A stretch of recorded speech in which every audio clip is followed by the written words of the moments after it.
All right, we are now live. Good evening and welcome everyone. I want to welcome the public and our esteemed panelists to the Discipline Matrix Ad Hoc Committee tonight, March 19th. Sorry for the late start. It is 6:12. I wanted to touch base with the ad hoc members and just to, catch us up real quick. Welcome back, Chair Emerita Regina Jackson. Great to see you, dear. Always pleasure to see you. Deacon Lyles and Chair Emerita Marsha Peterson are going to be excused tonight. They have a community commitment, and so they've let us know that they won't be here. So it is the three of us, and we are going to pick up where we left off a few weeks ago. Now that we had wrapped up many of the Class 1 violations, we really want to look at how we're moving forward into the next session of Class 2s, but also want to recap anything that we need to tie off in conversations from the Class 1s. And thank you, Acting Captain Hubbard. Did I get that right tonight? Yeah. And wanted to thank you, for summarizing some of the work we've done in the letters to the chief. And I want to know if you want to, as I kick it to you, just talk to us and where we're at and where we need to go for these next steps as we start planning this out for tonight. Certainly. I'm going to go ahead and share my screen, and then I figure we can start with the letter itself. Let me get it up here. Great. Can everyone see that? So we ended 2 weeks ago with all of the Class 1s that the past, I don't know, when did we start? November, October? 5+ months or so of going through. Well, I should say we did a lot more than just going through the Class 1s, because we went through the vision, mission. We talked about values. We drafted a preamble. So we did a lot in the past few months, and we decided to start with the Class 1s, give the chief something to chew on.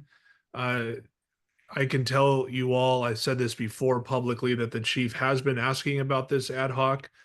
He has a special interest in modifying some manual of rules sections to make it more clear to him when he's weighing in on discipline.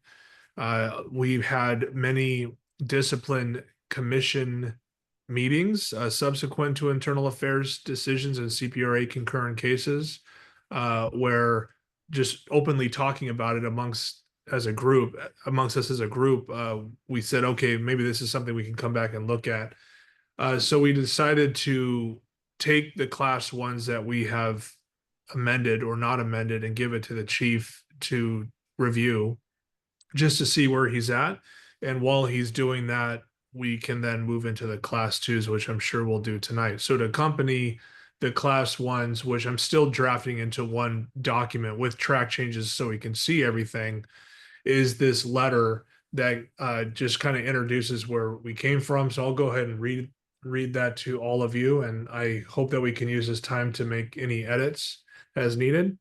The Oakland Police Commission Discipline Matrix Ad Hoc Committee is pleased to provide this status update on our ongoing work to revise the Oakland Police Department Manual of Rules and Discipline Matrix. This collaborative effort represents our shared commitment to ensuring that departmental standards align with contemporary best practices while reinforcing our core values of community service and accountability. Background and purpose: in fall of 2024, I think I got that right, fall of 2024, the Oakland Police Commission established a Discipline Matrix Ad Hoc Committee to review and provide guidance on the Oakland Police Department's discipline matrix. Our mandate is to ensure the matrix and associated policies reflect contemporary industry standards for progressive discipline, with a focus on fairness, consistency, transparency, and accountability in the disciplinary process. The committee brings together commission members, community representatives, and Oakland Police Department personnel in a collaborative effort to strengthen the foundation of our disciplinary framework. The diverse composition ensures that multiple perspectives inform our recommendations, creating a more robust and community-centered approach to accountability. Current progress: we are pleased to present you with the completion of the first phase of our project, a comprehensive review and proposed revision of all Class 1 Manual of Rules sections. The attached document represents countless hours of careful deliberation, thoughtful discussion, and meticulous review by our committee members. Our weekly meetings, held nearly every Wednesday evening for 2 hours, have been characterized by rigorous Analysis and constructive dialogue. The proposed Class 1 sections reflect our commitment to establishing clear standards that uphold the highest levels of professional conduct while recognizing department personnel's complex challenges. So next steps after completing the Class 1 section, the committee will now proceed to the second phase of our project, reviewing and revising the Class 2 sections of the manual rules. After completing all sections of the proposed manual rules, we will begin our work on the discipline matrix. Throughout this process, we remain guided by the principles outlined in the preamble, emphasizing self-awareness, self-regulation, motivation, empathy, and effective communication as essential attributes for all department personnel. These qualities are fundamental to fostering a cultural ethic of conduct and accountability guide decision-making at every level. The ad hoc committee looks forward to reviewing the attached Class 1 sections and welcomes your feedback. We are excited to move to the next phase of this important project and believe that a collaborative efforts will ultimately strengthen the relationship between the Oakland Police Department and the community it serves. Revising the manual of rules and discipline matrix represents our shared commitment to creating a framework where mutual trust, respect, and accountability form the foundation of effective community policing. Working together can ensure that the Oakland Police Department remains a trusted guardian of public safety. Excellent, excellent letter, Captain Hubbard. As a matter of fact, when I first read it, I joked and I said, "Oh, there's our presentation to the council members right there about how we work together." I think you summed it up great, and yeah, and I just wanted to add that I know we've had a lot of community participation in this ad hoc, not only as panel members but also the public joining off and on, and so I really I think this here ad hoc is also a demonstration model of how we can work together and build long-lasting changes for our department. Yeah. Excellent. Okay. Any other comments on the letter? So I think, Can you go back up? yeah, sure. Further? So one of the things that I thought might be nice that follows really the chair's commentary, can we say who makes up the ad hoc? And I don't necessarily mean who, okay, you've got the composition,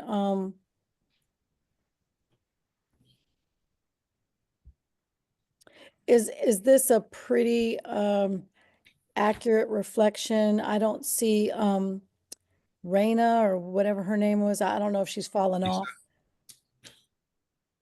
Yeah. I think she's Risa. Risa's here tonight. Risa, thank you. Yes, sorry. I just I think that it's important for them to get a sense that ad hoc is not just commission members. So I'm glad that you have the composition here at the bottom. And I'm glad that you spoke to the rigor of the meeting process. So with that, I think it's perfect. You do need to add, now that I said it out loud, we did the preamble, the vision, mission, etc. Okay, I'll make that change. I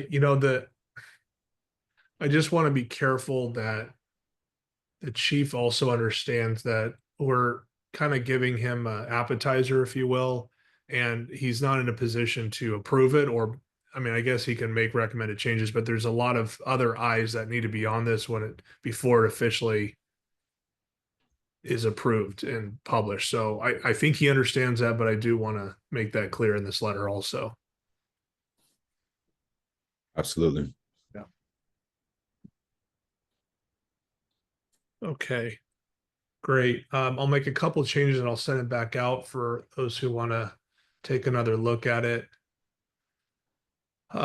2 weeks ago, I'll just go over this. These are the final class ones, and I'll just, because it's been a minute, so I'll just touch on these one more time. I didn't finalize everything. I still included my notes, but we talked about 31448 reporting violations, failure to report misconduct when required. For those who remember, there are two different sections here that we found to be redundant. So we decided to combine 314 with 342. And in short, there's if any member is aware of misconduct, they have 24 hours to report it. However, if a member is subject to misconduct, as in they get arrested or they're served court papers or something similar, they have 72 hours to report it. And that assumes one may be hospitalized, one may be in jail, all the things that go with it. We also modernized this a little bit because it currently listed, but we recommended the change that got rid of the archaic on a typewriter writing a memo orally and in writing. So that includes email, which is a more likely scenario, but we want it's you talk to the watch commander if you make that phone call and you put it in writing to memorialize it by way of email. We encourage that anyway. That's the standard practice, but we modernized it. So we left off with that. Not too many issues with that, and I will finalize that and put that in the document. The one thing that we did talk about, and we can discuss this again, is we have a section about using your police officer status or police department status as leverage. So, for example, let's say that I get arrested for driving under the influence, and I say, "Hey, can't you cut me a break? I'm a police officer." That is a different section that addresses that, gifts and gratuities, but we want to also put something in here about how, if subject to this, you shall not use your authority or position to obtain or grant privileges or favors. So just want to reinforce it here. And I have to figure out a way of incorporating it, but I will take care of that. 31469, gifts, gratuities, soliciting or accepting. So this is a somewhat new section for us, just to summarize. The principles that we currently have are pretty strict, and that doesn't really speak to community outreach type events. So basically, if there is let's say a community event, they said, "Hey, we want to show our appreciation to the police." Our current policy technically prohibits us from doing that because it's accepting a gift, if you will, even if it's just food. So we want to go hard on that. Well, we don't want officers to use their position for personal gain, but we also want to encourage them to participate in these events as long as it's not something that is expected to be for gain or as leverage. So we made a lot of changes to this. I think it makes a lot more sense. There's still a reporting requirement there just to make sure. But I do want to add some examples in here about what could be repetitive. And we gave the example of like, oh, I know that coffee shop always gives free coffee if I go there. So I'm going to make sure I go there every day at 7 a.m. That is a repetitive action that I'm doing that would violate this policy. But if I happen to, on a particular day, go to this coffee shop and they say, "Hey, we appreciate the police. We want to," like that advisement should be there, but we also don't want to insult people by saying absolutely not. It's a policy violation. How dare you even say that to me? We want to avoid that. So finding the balance between the two. We also put in here about group gifts. Sometimes people gift the police department some things, and it's not a gift for Brian Hubbard. Let's say it's the team that he works with. As long as it's a shared gift, let's say a food basket that sometimes people give us, that is something that we can take as long as it's not exclusive to individual persons. That's it for that. Any questions on that or any additional thoughts? This was a long one just because we had a lot to say here, but yeah. Okay. Seems very clear cut. Yeah. I was going to And see that- you had any thoughts? We've had extensive conversations on this. I don't really have much. I think you've captured a lot of the conversation, but I don't know if there's anything that jumps out at you just at first pass. I think that the detail is evident, and this is probably a more difficult policy because of the potential touchy-feeliness of it. What is a gift? And just that thought, oh my goodness, this coffee shop, celebrates police officers, and I can't go. No, it's don't exhaust or wear out your welcome. That's right. You know, Exactly. so I think that the work that you've done is very clear.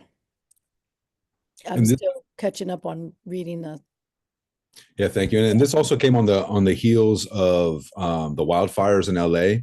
And there was quite a few people that were like, we're opening our businesses for first responders. If you want water, if you want to come eat, like, and we're just like, yeah, we got to give a little bit of grace where it also builds public trust too, right? And be able to build some of those real transformational relationships, I think, between community and police. But to your point, we didn't want it to be a repeated thing where it's like, oh, okay, cool. Now I know we could get here. And then it also then in turn promotes a business and shows favoritism towards a business, because then the general public might go, oh, I want to go have coffee there too because they support cops and I want to support them too, and there's cops all the way, and so we just wanted to really stay away from that.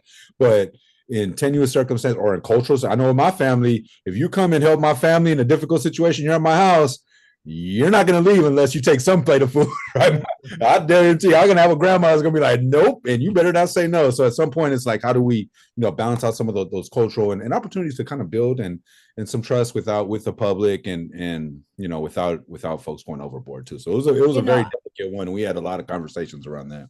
Yeah, I remember some of those abuses, pizza places, and people are just there for 2 hours or 3. It's like, come on, Dad, use some sense. Yeah. But thankfully, in addressing this, I don't know if it makes. I like the acceptable or considered acceptable, and I don't know if it's. You might want to put in that paren that says not every day, every now and then or something like that. There you go. Yeah. Just so Yeah. It's hard. Yeah. Yeah. Oh, and especially since, we've, and coming off the work of Dr. Nettles and like the wellness center that was established, like that's more appropriate place for folks to take respite and to, rest a little bit, decompress a little bit before getting back out on the streets. And so I'd rather have somebody in that setting than hanging out at a coffee shop, to your point. All right.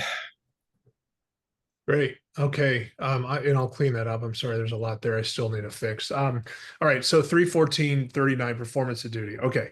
I can tell you right now that similar to the Miranda discussion we had, that it is likely that the chief or others may ask for a class 2 section on this.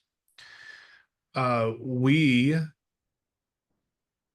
put in here the Fourth Amendment. So when you read this is exactly what is written under the Fourth Amendment of the Constitution.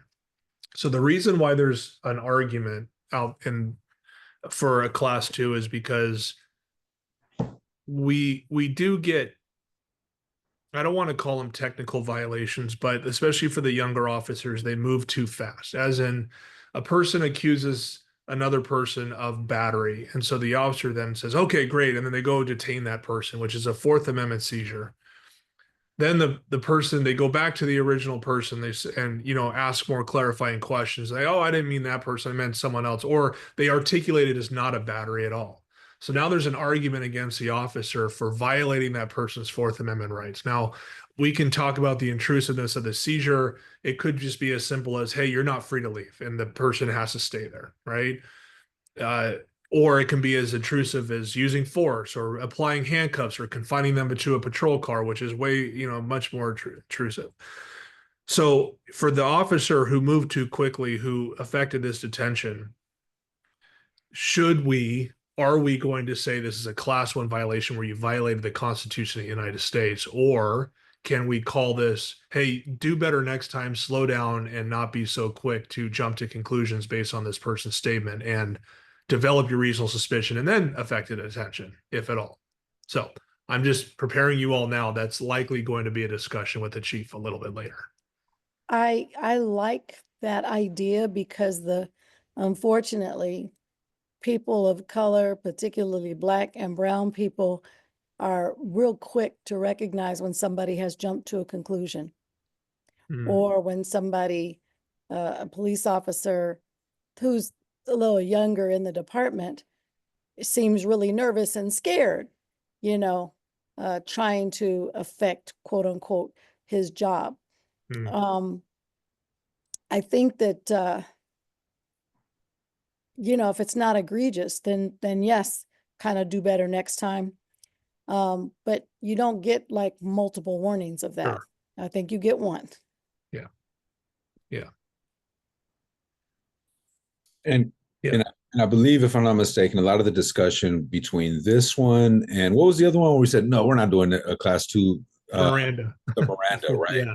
It Yeah. was we went because I think part of the conversation is like you either like what are the examples of where that could happen, right? And it's so far fetched. Do we want to create something where it rarely happens? Like Miranda, you either violated it or not. There's no gray area in that, right?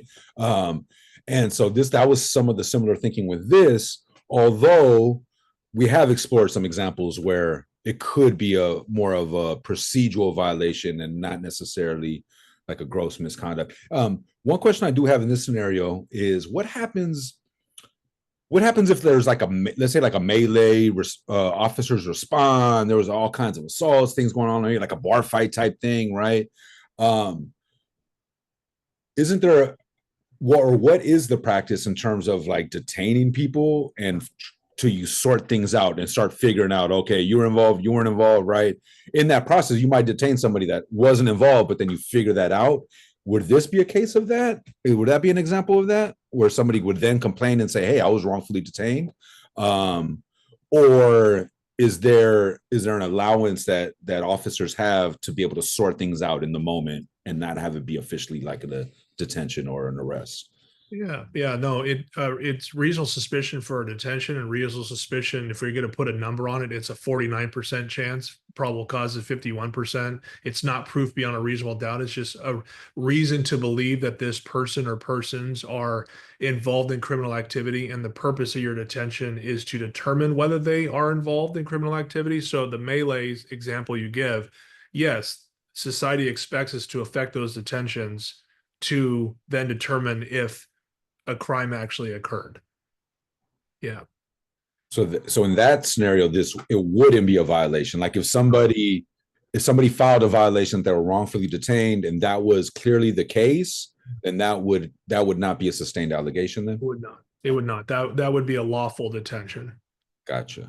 Yeah. So then the only scenario would be if an officer moved too quickly. Is that the only example you could think of? No, there's more. I mean, I could think of like clerical errors. So let's say that I'm running a license plate and I type in the number wrong, let's say one digit, and it comes back stolen when it's really not. I mean, you at the end of the day, you blame the officer for that. It's like, oh, well, you typed it in wrong. And one can say, well, that's good faith, but there's a valid argument that that's an unlawful detention. So, and also, I mean, we're talking a lot about detentions. I mean, this also deals with seizures of property and also search of property. And let's say that I move a little bit too quickly and I perform a cursory search on someone just for weapons. And me sitting in my office, I'm like, you know what? You didn't have enough reasonable suspicion for that cursory search. Right. That was a Yeah. prejudicial kind of situation. I'm wondering with the, type in the wrong thing and it comes up stolen, um, that police officer is then going to kind of escalate how their behavior is toward that person. Is Yes, that a fair presumption? that is fair. And then, and then it goes down another road. Is it, I mean, most officers these days have another person in the car with them, right? Not Is always, but yeah. right. But is there an opportunity for a double check in terms of, running a license or something like that? I don't know how often that comes up as a problem. It does. I would say it's an epidemic, but it does happen. Yeah. So is there an opportunity if there is a second person in the car for the confirmation, if you will, to be done so that you mitigate typing errors. Yeah, certainly. I mean, they are certainly in a position to look over one shoulder and verify. Yes. Well, they're in a position, but what I'm asking is, can that be the suggested approach in order to mitigate things like that, because it happens enough? Yeah, certainly. So is that, I don't know if this is where that happens, or if that's a separate, kind of, I mean, we're making a recommendation that shifts the practice of running plates or doing whatever. Right. There is another policy where I think it fits a little bit better because it's actions that lead to a detention and maybe not necessarily a policy mandate, but a highly suggested, like, here's a way that we can mitigate these situations where unlawful detention would occur. Yeah. Okay, and where that policy is. Will we be looking at it as a part of You can. Yeah. this? No, okay, I just want to make sure that we don't lose it, because obviously it may have impact in a few places. Sure. Thank you. Yeah, I mean, I'll give you another example, and this is more on the search side. Sometimes, there's and I don't want to pick on the younger officers, but this is where I typically see it, and I think we've all been there in early in all of our careers, is that they just move too fast. And so you have an officer who, let's say, does a lawful stop, and I'm the third cover officer that arrives on scene, and I make assumptions based on that stop that I can then search a car. So I'm just jumping into that car and searching it, or the trunk, assuming that the original officer has something and didn't communicate that with me. And we have found a couple of cases, again, not an epidemic, but we've have seen this before, where it's just they're moving too fast. And so again, it depends on how intrusive the search is. I don't want to minimize it, because this is not a house situation. If it was a house, a totally different situation. But a non-intrusive, like open up the trunk and then close it, are we going to say that that is a Fourth Amendment straight Class 1 violation? And that's something where the chief might argue that he wishes he had more of latitude, like as in a Class 2 performance of duty, slow down, follow policy, but we're not going to say that you violated the Constitution of the United States, right? So we've talked about this before, but that's something I suspect that he'll raise again. One of the things that's important to note is, as our generations are shifting, younger people are making more assumptions about everything. Yeah. And, I don't want to call out young people. Young people are my heart, my cornerstone. But the extent to which that audience has a tendency to do so more than other officers, and that's young in terms of your time with Oakland and young in terms of your years, one might suggest, again, I don't know if it goes in that other policy or what have you, that there's a little bit more time on the training perspective. And obviously you could speak better to that than anybody. But it's like, I know there's value in repetition, but they don't always think that they're jumping. It's just a part of who they are these days. Yeah. Yeah, certainly. Yeah. And I think this one in particular, the performance of duty and proper search, seizure, arrest, I think this one, I could see us having a Class 2 consideration. I know there was discussion and a little bit of pushback on this one particularly. Miranda, not so much. I think I kind of stick to my guns on Miranda. Like it's black, a lot more black and white. I think this one I could see. I could see how. I mean, I don't know. Maybe Miranda, there might be some examples too. I don't know. I mean, I guess what the other thing I'm trying to determine is some procedural missteps don't necessarily reflect the bad type of culture we're trying to weed out. right? If anything, it might have been like you said, Regina, like a young cop that's just really trying to do his job really good, and he just got a little too over ambitious or a little too eager, right? Mm-hmm.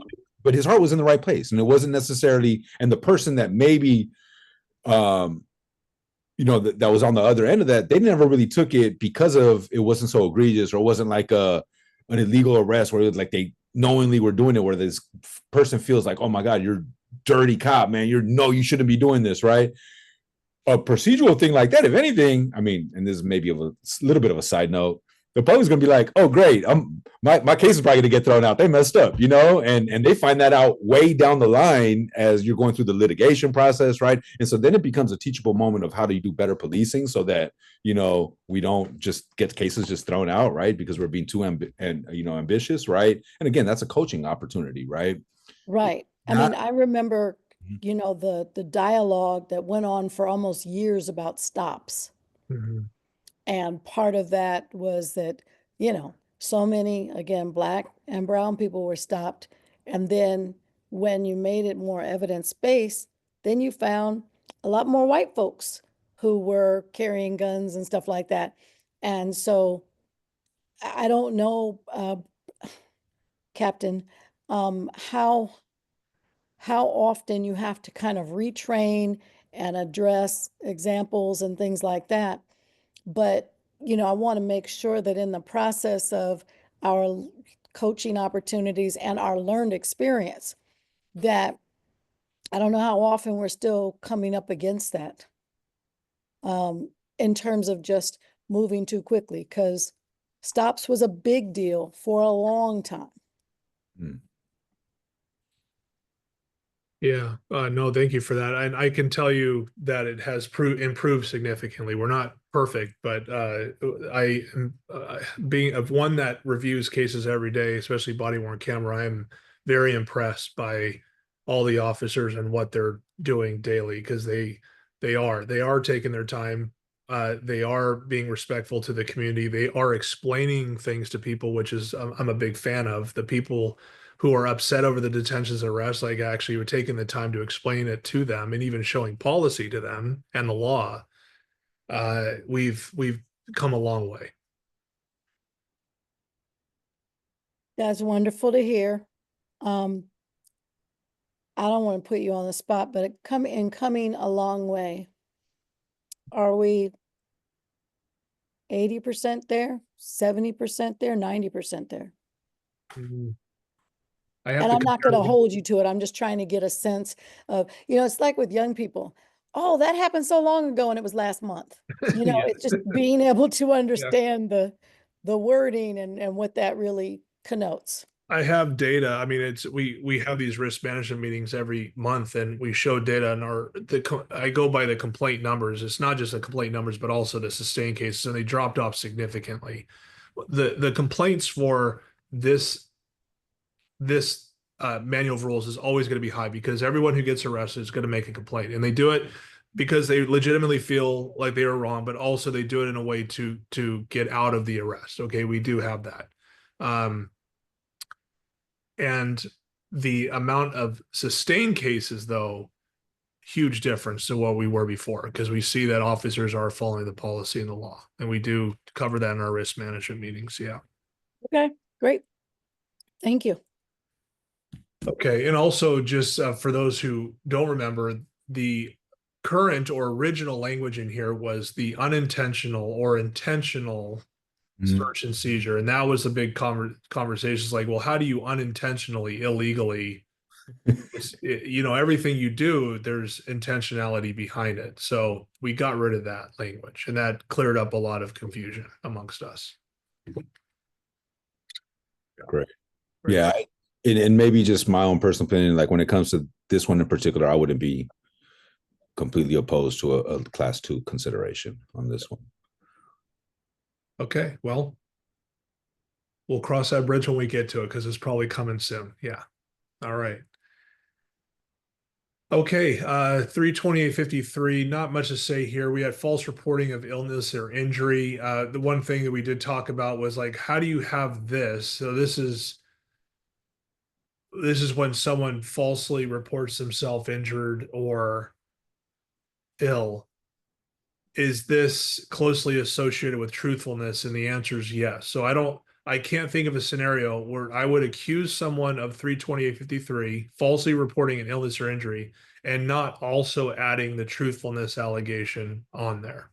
Yeah. So, and then that would be the heavier discipline to go with it. I would say that I blame COVID for a lot of things, but COVID kind of disrupted this because it's very difficult to prove in many respects because we went through a period, all of us were there, where we encouraged people to stay home and not get us sick. So,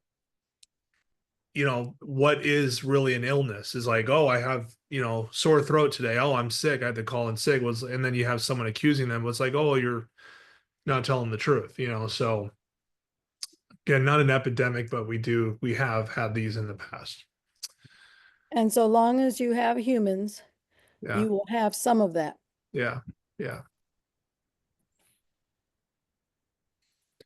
I actually think I skipped over this. Personal preferment. This is members, employees shall not seek or influence the influence or intervention of any person outside the department for the purpose of personal preferment, advantage, transfer, discipline, accountability, avoidance, or advancement. I need to expand on this. So I really struggle with actually coming up with good examples of this because I don't think I've ever seen this, but I did reference, because this is a sensitive issue and always will be, promotions and transfers. So let's say that I am best friends with the commission chair and I want to transfer or promotion, and I lean on him heavily to call the chief to influence that. Just as an example, of course, but that would fill into this category. And it's like this careful balance, because sometimes you have community members who come to the aid of those who work here and say, hey, I think this person's a great person, they should get promoted. Chief, would you consider this person? That is an independent decision that they make. It's not something that I influence or I leverage them to do. But think of it as, if you're also on the promotional list, we follow civil service rules, and I was just after this person who has this personal preferment, I would be pretty upset if they were leaning on politicians and other influential people in this city or outside the city of the state to get that person skipped to get to me, or the other way around. So that's why that's there.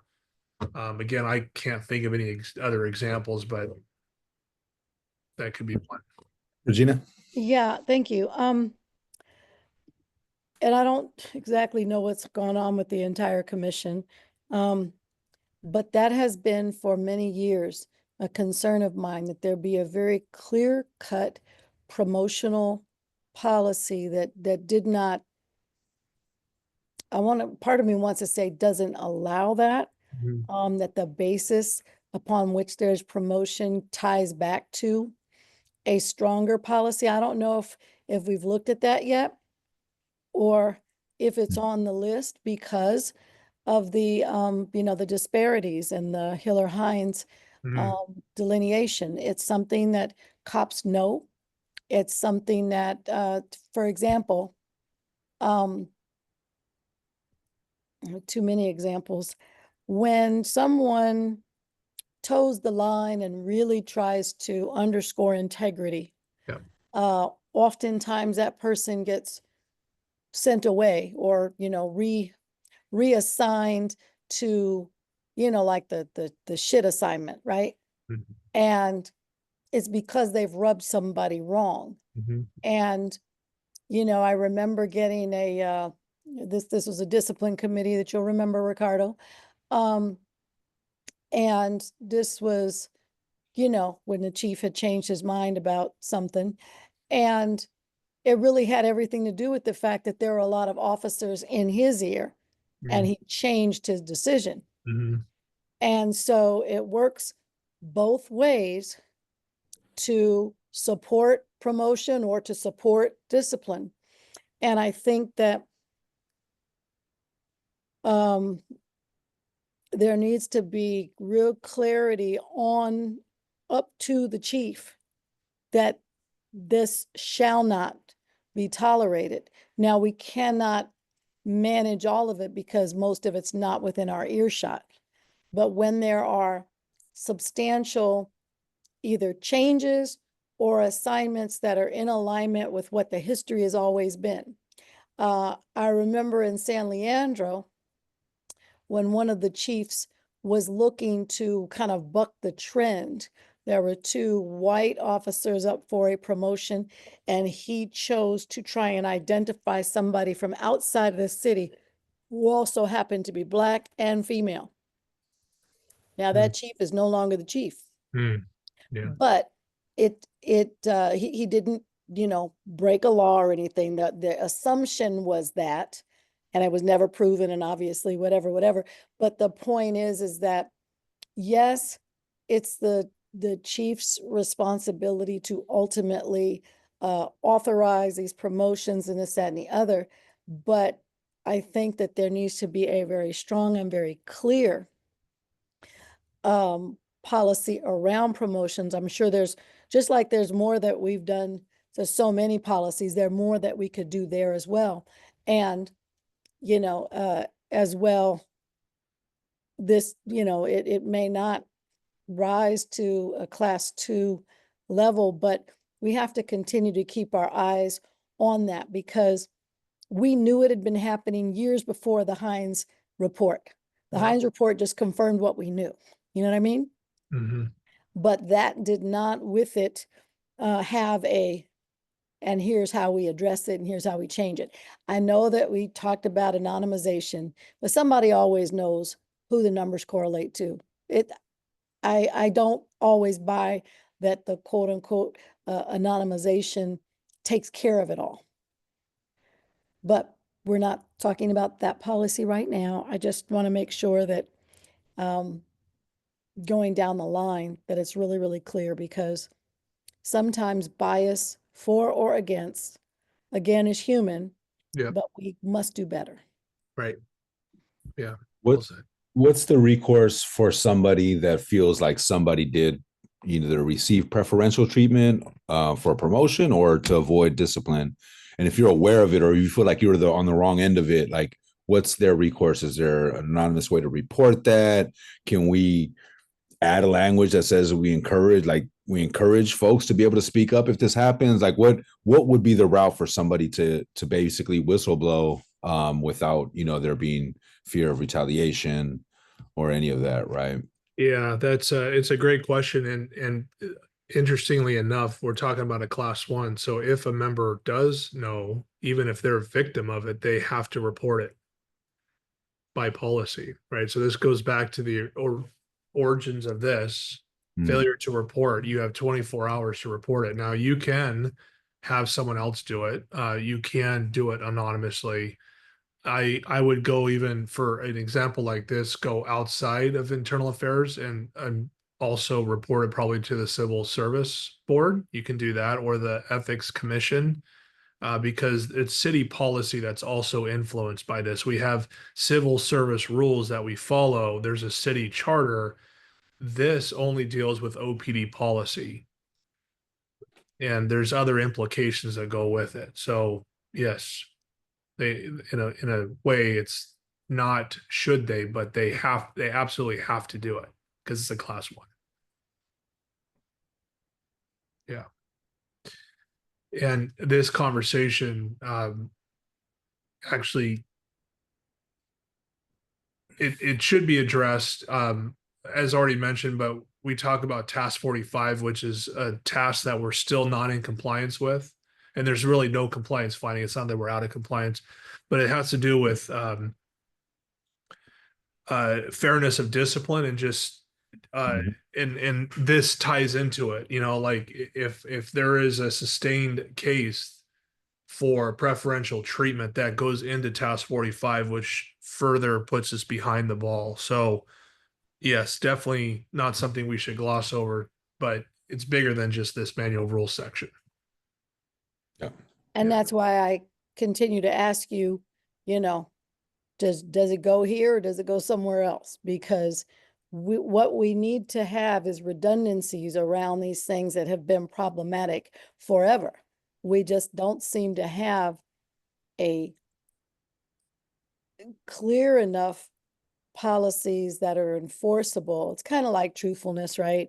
You know, people can lie, and you won't always have cameras, and you won't always have a partner that's willing to report on their partner. Mhm. And what you want to hope is that we have the kind of integrity um, that says, you know, if I admit that I made a mistake, you know, am I going to get disciplined? Mhm. And that goes to the conversation about 20 minutes ago, that when there is remorse, when there is this, but of course, if you see a pattern, then that's going to be a problem. Right. So Yeah. we got to get there. Yeah. And there is definitely a place in another policy. And I would even say the policy, I think it's B12 are performance evaluations, which plays a huge role into transfer and promotion. I will expand on this just to give some more examples, not examples, but include some things in here, because when we first read this, I think we were all a little confused. Moreover, me, because I don't think I've seen this section anytime soon. So, okay, I'll come back and fix that. 398 retaliation accountability supervisors. So this is a class one. Supervisor, commanders, and mentors shall be held accountable for failing to report retaliatory behavior with their subordinates. I just wanted to reference our current policy on that. It's also, we wanted to add the responsibility of providing an atmosphere where one is free from retaliation. You know, we do get a lot of complaints around this manual of rules section. Usually it's in response to someone else getting a complaint. So I get a complaint against something. I'm saying, oh, you only did that because you don't like me. So then I file a retaliation complaint against you. Sometimes these complaints are, I think, the foundation of an unhealthy organization. You know, these cross complaints, retaliation, you don't like me, I'm doing this against you. And so we're putting in here about the responsibility of supervisors, commander, managers, making sure that they create an atmosphere where they're not growing these issues. If someone is retaliated against, we certainly want to report it and that person to be held accountable, those persons be held accountable. But we also don't want to see it be a garden of just complaints getting lodged all over the place. Yeah. So, okay. And then finally, refusal to accept or refer a complaint. So just a little bit of background on this.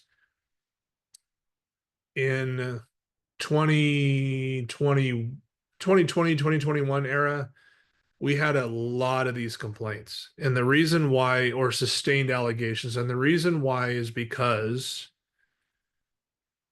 uh, we would watch body worn camera. A person would be displeased at the police, and the officer did not take the time to ask the person, one, if they want to make a complaint, and two, if they wanted to speak to a supervisor.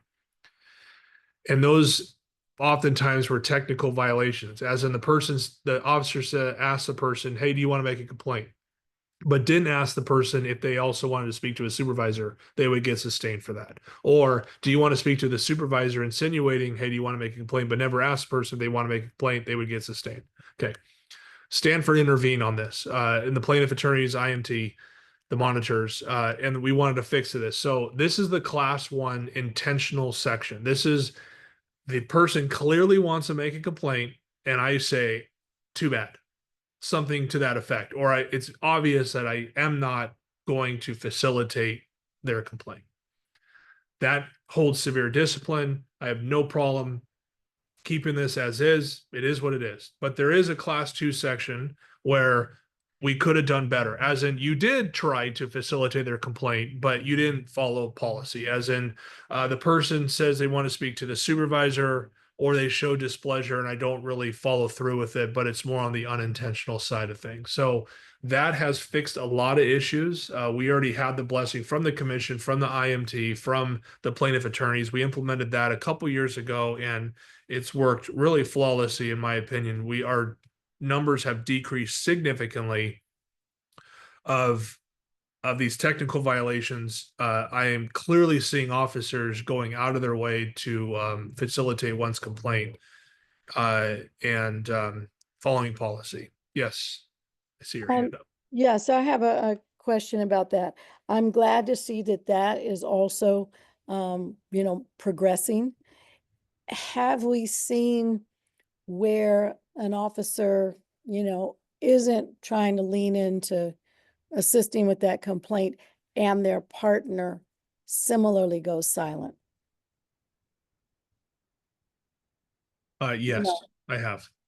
Yeah, so what do we do about what's my word, like co-opting the lead person in the wrong direction? Because what we have been trying to say in most of the policies is, if you see something, say something, or you should support your partner by pointing out when they're wrong, maybe pulling them aside, not embarrassing them in front of the community, but, saying, hey, I actually think we ought to do X. Yeah. I'm wondering. Yeah, no, that's a great question. In our investigations, we have a special section just for this, and it's called Member Employee Accountability. And one of the things that I wanted to fix when coming into internal affairs was the boilerplate language that I often see, the copy and paste. I wanted there to be an actual analysis done on whether a member, supervisor, commander, a fellow employee witnessed the misconduct and didn't do anything with it. So in that scenario, there will be an expectation for that investigator to analyze and actually ask that other officer, did you witness this misconduct? In this case, the officer failing to accept and refer this person's complaint. And if so, why didn't you intervene, number one, and or report it to a supervisor? And they would then be held accountable for that. So Now, did you ever get that analysis done, or? Yeah, I mean, you will consistently see that, and there's been a few recently, just where it's like, yeah, you should have saw this, caught it, done something with it. There's other times, often it's not the case. They're out of earshot or they're in the car when the other officer's outside the car. But I want it looked at, and that's really what my goal was when coming in. It was don't just make it boilerplate, something you brush over. Like, it needs to be a hard analysis on it. Yeah. For the supervisors especially, let's say that an officer did do that, one question that we would raise, or we do ask, is whether this officer has a pattern of doing that. Is this a one-off incident, or is this something that he or she has done multiple times and has just gone unaddressed? Yeah. So one last question on this. I recognize that OPD is predominantly younger now. Yes. We have a disproportionate number of people that have only been with OPD for less than 5 years, less than 3 years. When we are matching up with partners, do we tend to have, kind of OGs and then youngsters? Are they matched up based upon, I'm always thinking a little bit about a mentorship situation, but in those scenarios, if the partner is younger or what have you, they might likely be resistant to quote unquote telling on their partner or trying to gracefully and softly check their partner. Just wondering what you've been seeing as it relates to, and I don't know how partners are put together. Yeah. The way our shifts work is usually you have the younger officers all working together. There's not too many veteran officers who are willing to work the graveyard shift on the weekends. And you often see that they work together, and a lot of them are just straight academy mates. They were in the academy together. So unfortunately, the makeup of the department primarily it's they're close peers, and we do recognize that problem. However, I will say that we have seen officers not gel together, and which leads to sustained findings or increase in misconduct. We do reserve the right to break them up, as in, you're not going to ride together anymore. We have gone as far to change one shift. So they do work with a veteran officer if they're really struggling. We have even done where it's not an official field training program again, but they will be paired with a field training officer for recalibration, as I like to call it, performance improvement plan. So yeah, some departments have a good mixture of veteran and young officers. Our makeup doesn't really allow for that. How long is field training and that kind of probationary period after they graduate academy? So the probation starts the day they graduate the academy, and that lasts for a year. Field training is 16 weeks. Okay. So theoretically, they could pass field training, but not pass probation. That's right. Comes up. That's right. Yeah, you said something interesting in terms of the academy members working together on a graveyard shift. I don't know how I feel about that. Yeah. It's like, Well, yeah, blind leading the blind, right? Yeah. well, then also like they're gonna have each other's back. They just went through this academy together, Yeah. right? And I mean, that could lead to good teachable moments where you're like course correcting stuff in a positive way, but it also could Right. to like, I'm not Familiarity breeds contempt. Yep. Yeah. A strong sergeant certainly helps with that. You notice a difference between a good sergeant leading a young squad versus one who needs improvement. We've kicked this idea around many times in my career about how do we get more seasoned officers to work those shifts, and it's a tough one. It's tough. I don't know. and you can't blame them. If I'm a seasoned officer, I've been paid my dues, right? I'm not trying to do that again. So Right. Well, but as it relates to and I don't know that the mentorship program has ever been particularly strong because it took so long to pull together and we never really had strong exit interviews that lifted up many of the lessons.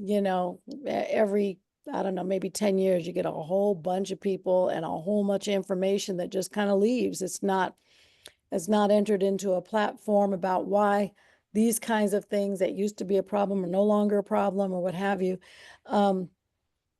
And I remember first looking at the bones of a mentoring program maybe six years ago. I think it was in my second year of the commission. Mm-hmm. But to the extent, and maybe we won't ever look at the mentoring program, I don't know. There should be officers that at least have more time, not necessarily senior officers, that are interested in the mentoring aspect. And I don't know if there will ever be incentives around that when you're a really outstanding leader inside OPD, but that's where I think it will be introduced. And those officers wouldn't have to work every weekend, but I'm just thinking there should be ways to facilitate excellence, lessons that have already, been learned that could be shared in an environment that still makes it kind of, personal and effectual, if you will. Yeah. Yeah. do those considerations or do folks reflect on that in like their performance appraisals, right? Or in consideration of promotions, right? I mean, I'm just trying to think of which ways we incentivize going that extra mile. I mean, I know like in the nonprofit sector with like when we know staff are putting in that extra work, going the extra mile, like when there's times for promotions, it's times like we know who those people are. We know who the people are that are barely skating by and not doing a damn thing, right? And so we create a culture knowing that if you're good at your job, you're honest, your integrity, you bust your ass, like it's going to get noticed by leadership and you're going to get rewards, promotions. I mean, maybe even, you reminded me, Ms. Regina, around the mentorship program, right? It's just like, how do we encourage that again? How does like every year, maybe the mayor recognizes the 5 officers that were part of the mentorship that took those late night shifts when they didn't have to, right? And I don't know, I mean, maybe it might just be performative or just symbolic, but I think there's ways for us to like champion that and recognize that publicly and folks to get their flowers for going that extra mile and then want to be able to promote those folks to those leadership positions because they are reflective of what we want of the department. Correct. And I think that, it's like, people will say that the things that you observe and the data you collect is how you shift, right? And so celebrating something, I mean, that's really an important thing. It's opposite of what our media tends to do, right? Mhm. And it should be an internal value proposition. Now, granted, it's a little outside of these policies, but I think it might be helpful, um, uh, Chair, to request a report out on the mentoring program. And one, see if it's even happening, let alone see if there's some data that supports its effectiveness. Absolutely. Absolutely. I want to also acknowledge Risa in the audience. She has put something in the chat as well. Thank you, Risa, for always participating and engaging. She says, sounds like the MOU has to be changed to allow the staffing to be what's best for public safety rather than based on seniority. So again, just thinking of, I think, creative ways to encourage that type of level of participation as well too. So yeah, absolutely. Now, is there something within seniority rules? Like, if I reach 10 years, or like, you can't even ask me to work graveyard no more, right? Like, are there certain things like that, or is it really just kind of voluntary, strategic, where you place people? How do you broker those type of like conversations or assignments?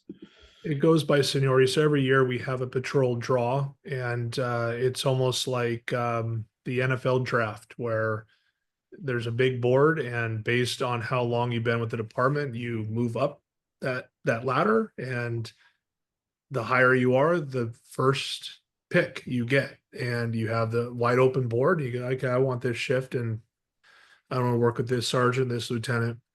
And as your name is near the bottom, those spots are already filled on the board, so you're limited to what you choose. So that's basically how it works. And again, I've been here for 26 years, and my older age, not really excited to work the graveyard shift anymore. I don't know if I actually can anymore. So that's one of the reasons why we don't get a lot of senior members working with the junior members. Yeah. Okay, well, There I is realize, ways. There yeah, are I ways. realize that we're Yeah. a little off subject, and leave it to me to always go left. Um, I think that these are some important things to understand, and by introduction, around the mentoring program, it will be important to see that there is some effectiveness in it, that what is it shaping and how are we recognizing it? So it may be the best way to just ask for a report out Yeah. and then ask those questions and get feedback from the public as well. Yeah. I can, since we're on the subject, and I can talk about my years in training. So there is a MOU with the OPOA, and they wrote in a mentorship program. So one, there's a financial incentive for officers to recruit and also mentor one through the academy, and also field training. There's two things that I saw. It was not a successful program, surprisingly, even with the financial incentive. Number one, it's the hiring. They're me, who goes around, hey, why don't you work for the Oakland Police Department? I champion the Oakland Police Department in the city of Oakland. Even my closest friends or their kids now say, no, that's law enforcement is not for me. So I already failed in that initiative to even get them in the door. Part two, that I talk to a lot of people who just feel like they're not good enough to mentor. They're like, oh, I love to mentor, but I don't know how to do that. And I can barely manage my own life, let alone mentor someone else. And they just overthink what it really means to mentor. I even had a class that I taught on mentorship. I gave them a book of Leadership 101. Mentorship 101 by John Maxwell. We go through that together, encouraging people like, yes, you can mentor. Absolutely. Let me teach you how. So I get those are the two dynamics of why it was not really a successful program. Yeah, I'm wondering, and John Maxwell is a great one, and I'm going to send you my book, which is focused on mentoring and leadership. based upon my work with the young people, but, Great. and it's not a snoozer, it's not very long. But I think that this concept of narrating, are you good enough to mentor? And almost having like a checklist. If you do this, then yes. If you do, if you got a score of, like a self-survey, right? And you get a score of this, you would probably be excellent. If you got a score of that, keep working at it and you will, So there are internal judgment personally, where people don't have confidence about their ability, doesn't mean that they aren't actually effective. They just haven't had it affirmed, Yeah. So, depending upon what's in writing, I don't know if it's okay now to send it to me now that I'm not a commissioner. I'd love to take a look at it. Yep. And see if there are some recommendations that, might be helpful. Yeah, certainly.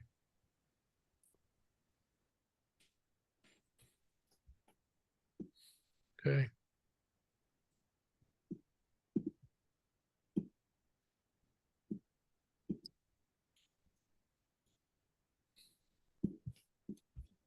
Right. So that takes us through all the class ones. I know I repeated what we talked about on the 5th of March. So my next step, I do need to fix these things. Even as I read them out loud, there's some areas I have to fix. So my plan is to import all of these into a Word document with track changes. I think it's important for the chief to see what we actually changed so he knows the comparison. And I'll add the revised mission values and then also the preamble. Attach the letter. I'll let everyone review both documents just to make sure. And then we'll get the ad hoc approval before we send it to the chief. Am I missing any steps there? Sounds thorough to me. Okay. Yeah, I think so. What is next for us? Shoot.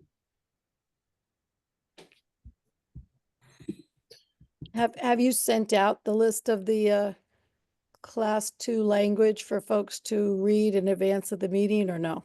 I have not. I didn't get that far, but I do have a list ready to go.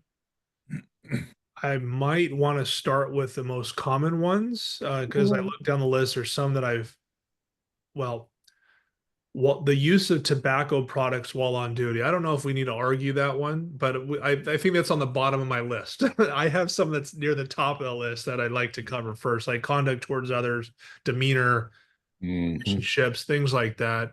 So I can definitely send that out with the definition if we want to prepare for 2 weeks from now, along with the updated letter, and hopefully this is taking me a little longer than I thought, but importing the class ones into a Word document so it can be consolidated finally. Well, it seems like you have the heavier lift. But for my money, and granted, I have been gone for a while. It almost sounds like we're at a space where we should, I don't know, what do you think, Chair? End early and then just make sure that we have those documents we can review in order to be prepped for the next meeting. Yeah, no, absolutely. And I also think it gives an opportunity for both Deacon Lyles and Chair Meredith Peterson to also just pick up right where they left off as well, too. That way we don't jump into a new conversation and have to kind of catch them up. And so I think now revisiting kind of like where we left off on some of those class ones, Captain, I think was really good today. It caught us up, kind of refresh where we're at. I think, certainly I certainly would like to, I agree with you. I'm sorry. I'm just thinking out loud in terms of the track change document. And I want to give you as much time as you need for that, man, because that's going to be very important, even for our own selves to be able to reflect on those conversations we had and be like, oh yeah, that's exactly why we said those things. And so I think that would be good. And at some point, I would love to look at those class 2. Do you think do you want to send us the full list of class twos, or would you prefer just to send us the first chunk that you think are the priorities that we should start on, so that we could just start with just taking a small bite first? Or you want to just send us the full list and we just start kind of just looking at them as we go? But there's quite a few class twos, right? You know, as I look at it now, it doesn't seem like that much, but we'll see. But well, I'll do both. How about I send the entire list and I'll just highlight like 5 or so that I think we should tackle the next time we meet. Okay, great. Sounds great. Excellent. And then you'll have the 2 weeks is enough time to also, I also want I'm going to touch base with the rest of the panel members as well too, so they could look at the letter, see if there's any additional things that they may want to include on that. Yeah. Excuse me. All right. I think we made some good progress today, though. And this will probably be a really, really good time to stop. I appreciate that suggestion, Ms. Regina. Definitely. It's neat. Are there any closing thoughts? I'm looking at the chat, Risa. If there's any other last announcements or closing thoughts that folks have before we bring this meeting to a close.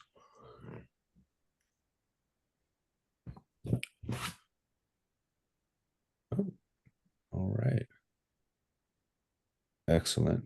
All righty then. Well, it was great seeing you. Chair Meredith Jackson, I miss that smile. We need to get together soon. It was great to have you in the space again. And then, of course, Captain Hubbard is always, you're the one doing a heavy lifting and, being able to synthesize a lot of what we're saying and making it make sense for all of us, I think is an art. And just we're lucky to have you here with us, man. Thank you. It's my pleasure. Without question. And appreciate you, Chair, for leading the way. Really important discussion. And I'm glad to be a part of it.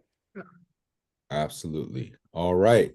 So with that, that will conclude this meeting, and we will see you all in 2 weeks. Same time, same place. Okay. All right. Same bat channel. And I will reach out to you, Miss Regina, so we could connect. So I love it. awesome. All right. Be You all safe. Good night.